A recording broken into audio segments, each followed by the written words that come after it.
And welcome back, ladies and gentlemen. I am Mark McIntire. This is Minds That Matter, a program where we explore reality, truth, goodness, and beauty as postulated by people who have been successful in their lives.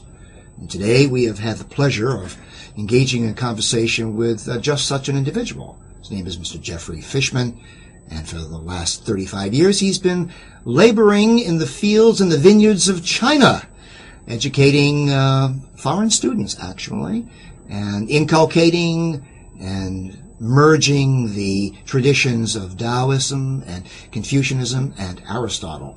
And it's just a beautiful thing to listen to. And this is our last segment, and I wanted to ask Jeffrey, you're looking now at the legacy moment in your life, aren't you? And you're beginning to ask yourself a question. What's this all going to add up to? Why will the world be a better place? Because Jeffrey Fischmann labored all those years in education. What would you have to say to that? Well, I don't know. I think, we've been involved with thousands of students over the years, and many of them, we're still close. We have a lot of godchildren. We don't have any children of our own, so when people ask us, well, how many children do you have? I say, well, 200. That's our current number of students. So I think we'd like to feel that, that our legacy is really in the, I'm a legacy from my good teachers, and I hope that we've influenced kids to think about things, and maybe they'll go on in their life and do good works, and hopefully our legacy is through that. Mm-hmm. I think also what I'd like to be remembered by is, the influence, the emergence of China in this century. It's having a great impact on all of our lives, on the world's life, and of course the United States has a great impact on lives too. And the relationship between these two countries, if it's a good one, that's good for everyone. And if it's not a good one, that's not good for everyone. Mm-hmm. So I think there's a tremendous amount of misunderstanding between these two worlds.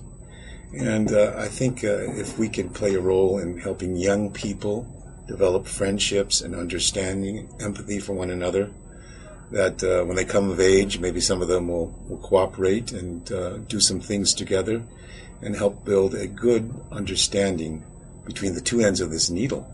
You see a lot more in the common denominator, don't you, than you do in the difference of the numerator? Yes. When you travel all over the world, the one thing you'll notice is we're all people. We all have the same wants, really. We all want enough food, good clothing, a place to live, peace and security.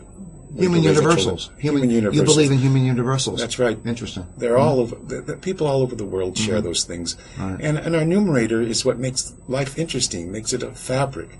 But it should not be our differences. It shouldn't lead to war and misunderstanding and mindlessness. It should, help us all learn to share this planet. Mm-hmm. And it's very critical. Before that used to be a idealistic notion. It's no longer one. It's really one that our survival, this whole human experiment is on the line here. Mm-hmm. Are we a species that can last the long term? Mm-hmm. The jury's out on that. Is humanity a mere stage passed through by consciousness? Gosh, consciousness, here we are, Mark, on the philosophical level, on the physical level, we're two self-reflecting pieces of matter, right, having a conversation with us. It's like the universe is having a conversation. That's one of the great things about being over 60. Yeah. You are of the opinion and the belief that the Chinese probably have a more favorable view of America than the Americans do of the Chinese. Is that your view? Well, I think it's an observation I've seen. In the Chinese press, you rarely see any American bashing or bashing of anything. Uh-huh. I see a lot of Chinese bashing in our press. Oh, you do, yeah. And but the fact of the matter is almost every Chinese I've ever encountered with has a very favorable opinion of Americans. They have a lot of admiration for America and what they're doing. And there's a natural tendency to really like America. Mm-hmm. So there's a great wellspring of goodwill there that we need to tap into. Mm-hmm. Generally speaking, and I think most people around the world cannot conceive of a world without America. Mm-hmm. Mm-hmm. Who would take that place? Who could play the role America plays in the world? And I've discovered that in the Middle East. I've discovered that in the subcontinent. I've discovered that in China. anybody who is number one feels the footsteps coming down the hall, right? Yeah. Just ask Tiger Woods, right?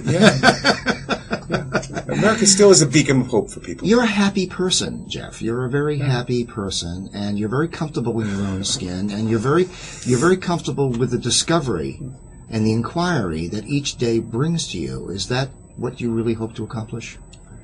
Well, I'm not always happy. I mean, I'm a human being. I've got all the emotions, but choose to be you. happy. It's healthier. Want to thank you for being our guest. I am Mark McIntire. This is Minds That Matter, and remember that yours is a mind that matters. See you next week. Amazing stuff. Excellent.